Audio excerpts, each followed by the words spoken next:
Masih bersama kami di Presisi Siang. Kita beralih ke informasi mancanegara. Pemirsa, di tengah tekanan dari AS berupa tarif tinggi atas produk-produknya, pemerintah Tiongkok tetap optimistis dengan target-target bagi perekonomiannya. Tapi sejauh mana optimisme ini hanya untuk konsumsi domestik?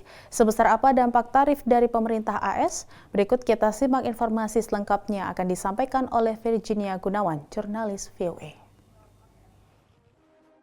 Pertemuan tahunan Parlemen Tiongkok diselenggarakan dengan penuh optimisme di tengah berbagai persoalan di negara dengan perekonomian terbesar kedua di dunia tersebut. Tiongkok tetap memproyeksikan pertumbuhan ekonomi sebesar 5% setahun ke depan.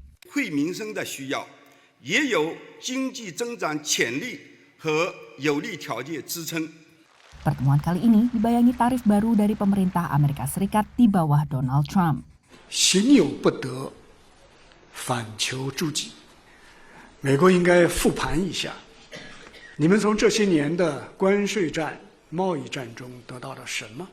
Dalam pidato kenegaraannya di depan Kongres Amerika, Trump menegaskan kembali perlunya memberlakukan tarif kepada negara yang dituduh melakukan praktik dagang tak adil terhadap AS. Other countries have used tariffs against us for decades, and now it's our turn to start using them against those other countries. Seperti saat masa jabatan pertamanya dulu, sasaran tarif terbesar dari pemerintah Trump adalah Tiongkok. Sejak menjabat, Trump telah 2 kali menetapkan tarif ke Tiongkok. Tarif pertama sebesar 10% aktif pada 4 Februari lalu, kemudian tambahan 10% pada 4 Maret. Pada kampanye Pilpres 2024, Trump sebut ia akan terapkan tarif 60% ke Tiongkok. Tiongkok akhirnya merealisasi ancaman tarif balasan diawali dengan tarif atas produk pertanian AS. Tapi menurut analis, tarif balasan ini relatif lunak. Whereas Trump's tariffs were across the board, the People's Republic of China's were much more selective and directed at specific industries and activities, specific products. Guna bertahan melawan tarif, Tiongkok mencoba mendongkrak konsumsi domestik, tapi upaya ini menghadapi beberapa kendala. There is still overproduction in China, so exports are still needed by a lot of companies. So it's going to, I think the tariffs imposed by the Trump administration is going to have an impact. Pada saat yang sama, pemerintah di Beijing tampak berhati-hati menghadapi Washington yang kini tak mudah diprediksi langkahnya. This is something that the Chinese authorities even up to now has difficulties in managing because they are much more used to stable, well-known sort of entities and operating procedures so that they can plan in advance. Analis mencermati, tarif hanyalah salah satu dari persoalan yang merundung perekonomian Tiongkok. Karena tanpa itu pun, negara ini dilanda krisis properti berkepanjangan, juga dengan kelebihan pasokan rumah di tengah sepinya peminat. Dari Gedung Putih, Washington DC, Virginia Gunawan dan tim VOA. Penelitian terkini melibatkan puluhan ribu survei atas populasi kupu-kupu di AS menunjukkan penurunan signifikan jumlah serangga ini yang sangat berperan dalam penyerbukan tanaman.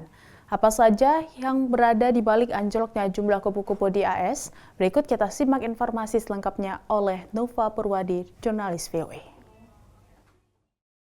Dalam 2 dekade, populasi kupu-kupu di Amerika Serikat turun tajam sekitar 22%. We've lost about 1 out of every 5 butterflies from 2000 to 2020, which is a massive reduction in abundance over just such a short time period. So if you imagine you went out to go watch butterflies in 2000 and you saw 100, and you went back to the same site in 2020, you'd probably only see 80 individuals. Peneliti memperkirakan ada 650 lebih spesies kupu-kupu di Amerika Serikat. Hanya 554 spesies bisa dipantau pergerakannya. We saw a lot of declining species in the Southwest, which is part of the U.S. that is heated up and dried out much more quickly than other regions. We think that drought might be kind of the culprit there in terms of southwestern butterfly declines. We also saw pretty strong declines in the Midwest. There was one of the Status of Butterflies working group members who did a separate analysis that found that insecticides, more so than any other driver, more so than land use change, more than climate change, insecticides really were the #1 driver of declines for butterflies in the Midwest. Berkurangnya populasi kupu-kupu tak hanya memukul keragaman hayati, tapi memiliki dampak ekonomi pada manusia. Butterflies were responsible in Texas for about $80 million of cotton pollination per year.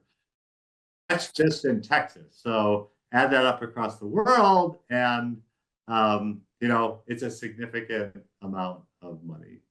And so the bottom line is butterflies, they're still not as important as bees, but they are important. Menurut peneliti yang terlibat riset kupu-kupu ini, belum terlambat untuk membalikan tren risiko kepunahan. There's a lot of work on how habitat restoration and habitat management can really improve the outcomes for individual populations.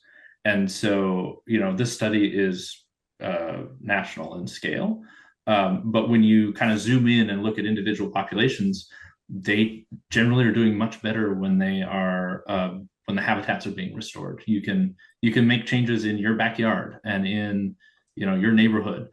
And in your state that can really improve the situation for a lot of species. Yang ikut mendapat perhatian adalah kupu-kupu monarch alias kupu-kupu raja. Survei terkini mencatat jumlah totalnya mencapai sekitar 10.000 ekor, jauh di bawah populasinya pada 1997 yang mencapai 1,2 juta kupu-kupu. Peneliti menemukan bahwa sekitar sepertiga spesies kupu-kupu yang diteliti berkurang populasinya sekitar separuh.